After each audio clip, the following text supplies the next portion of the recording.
কেরুর মদ উৎপাদনে লেগেছে আধুনিকতার ছোঁয়া। হাতের স্পর্শ ছাড়াই এখন তৈরি হবে বাংলাদেশি মদ কেরু। ৬ যুগেরও বেশি সময় পর মদ উৎপাদনে অটোমেশন পদ্ধতি চালু করল চুয়াডাঙ্গার কেরু অ্যান্ড কোং। গত ২০ ডিসেম্বর চুয়াডাঙ্গার দর্শনায় কেরু অ্যান্ড কোম্পানির মদ উৎপাদনে অটোমেশন পদ্ধতির উদ্বোধন করা হয়। কেরুর বিভিন্ন বিভাগ পরিদর্শন করে কোম্পানির ডিস্টিলারি বিভাগে ফিতা কেটে অটোমেশন পদ্ধতি উদ্বোধন করেন বাংলাদেশ খাদ্য ও চিনি শিল্প কর্পোরেশনের চেয়ারম্যান ডক্টর লিপিকা ভদ্র।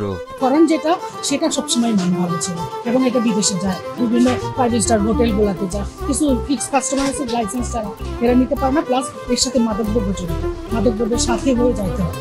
জানা যায় কেরু মূলত দুই ধরনের মদ উৎপাদন করে, ফরেন লিকার এবং বাংলা মদ নামে পরিচিত কান্ট্রি লিকার। এতদিন কেরু শুধুমাত্র ফরেন লিকার বোতলজাত করে বাজার করত, আর কান্ট্রি লিকার বিক্রি হতো খোলা বাজারে। কিন্তু সশস্ত্র বিভাগ থেকে যখন জানানো হয় সেটি স্বাস্থ্যসম্মত নয়, ঠিক তখনই কান্ট্রি লিকারকেও বোতলজাত করে বিক্রির সিদ্ধান্ত নেয় কেরু কর্তৃপক্ষ। অচিরেই কান্ট্রি লিকার তথা বাংলা মদকে বোতলজাত করে বিক্রি করা হবে বলে জানান বাংলাদেশ খাদ্য ও চিনি শিল্প কর্পোরেশনের চেয়ারম্যান ডক্টর লিপিকা ভদ্র। ডিস্টিলারি যেটা দুইটা পার্ট আছে, একটা ফরেন লিকার, একটা কান্ট্রি লিকার। কান্ট্রি লিকারের ছাড়টা আমরা পেয়ে গেছি। এটা দীর্ঘদিন ধরে চেষ্টা চলছিল, কিন্তু স্বরাষ্ট্র থেকে আমরা গিয়ে পাচ্ছিলাম না। স্বরাষ্ট্র থেকে এখন পারমিশন পাওয়া গেছে এবং সশস্ত্র বাহিনী বিভাগ থেকেও আমাদেরকে নির্দেশনা দেওয়া হয়েছে যেটা অস্বাস্থ্যকর। বাংলা লিকার যেটা মানে কান্ট্রি লিকার, এটা আমাদের 13টা ওয়্যার হাউস আছে, ওইটা সবগুলো আমাদের বোতলে করতে হবে এখন।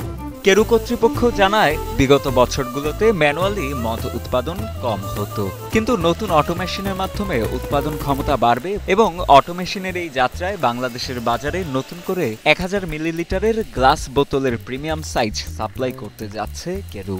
1000 মিলিলিটার, 750 মিলিলিটার, 375 মিলিলিটার ও 180 মিলিলিটার চাহিদা অনুযায়ী অটোমেশনে উৎপাদন করা হবে। অটোমেশন পদ্ধতির মাধ্যমে কেরু অ্যান্ড কোম্পানি ভবিষ্যতে আরও লাভবান হবে বলেও নিজেদের প্রত্যাশা ব্যক্ত করেন দর্শনা কেরু অ্যান্ড কোম্পানির ডিস্টিলারি বিভাগের মহাব্যবস্থাপক রাজিবুল হাসান। আমরা এই অটোমেশনের মাধ্যমে বাংলাদেশের বাজারে নতুন করে 1000 ml এর গ্লাস বোতলের একটা প্রিমিয়াম সাইজ দিতে যাচ্ছি। পাশাপাশি অটোমেশনের মাধ্যমে আমরা একটা সময় আমাদের উৎপাদন ক্ষমতা একটু কম ছিল। অটোমেশনের মাধ্যমে আমাদের উৎপাদন ক্ষমতা আরও বাড়বে এবং বিভিন্ন সাইজ 1000 ml, 750 ml, 375 ml এবং 180 ml যেটা চাবে সেটাই যখন তখন তৈরি করা সম্ভব হবে। আমরা আশা করতেছি যে ভবিষ্যতে কেরু কোম্পানির প্রফিট আরও বৃদ্ধি পাবে এই অটোমেশনের উৎপাদনের মাধ্যমে। কেরু ডিস্টিলারিতে বর্তমানে vodka, fine brandy, imperial whisky, cherry brandy, orange curacao, cold ribbon gin, old rum, রোসারাম এই 8টি ব্র্যান্ডের মদ উৎপাদন হচ্ছে।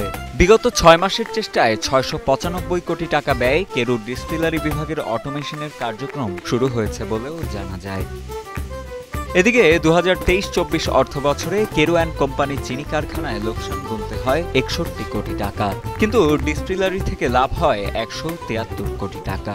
চিনিকলের সাথে সমন্বয় করে দক্ষিণ এশিয়ার বৃহৎ ভারী শিল্প প্রতিষ্ঠান কেরু অ্যান্ড কোম্পানি মোট 112 কোটি টাকা লাভ করে বলে জানান কোম্পানিটির ব্যবস্থাপনা পরিচালক রাব্বিক হাসান।